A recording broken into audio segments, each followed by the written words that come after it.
இங்க நீங்க பாத்தீங்கன்னா இந்த மலைக்கட்டு சேத்திரம்ல முதல்ல வந்து ஒரு 18 படி இருக்கும். அதுக்கப்புறம் ஒரு 4 படி இருக்கும். அதுக்கப்புறம் ஒரு 5 படி தனியா, அதுக்கப்புறம் 8, அதுக்கப்புறம் 24 படி. இவ்வளவு படி இருக்கும். பட் இது ஒவ்வொன்றுத்துக்கும் ஒவ்வொன்னு சொல்லுவா. என்னன்னா அந்த 18 படி வந்து அந்த கீதையினோட அத்தியாயம் மாதிரியாம். இந்த 4 படி வந்து உங்களுக்கு இது இருக்கு இல்லையா, 4 வேதங்கள் இருக்கு இல்லையா, அந்த 4 வேதங்களை குறிக்கிறதா.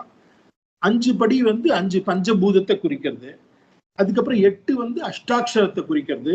24 வந்து காயத்ரி அக்ஷரத்தை குறிக்கிறது.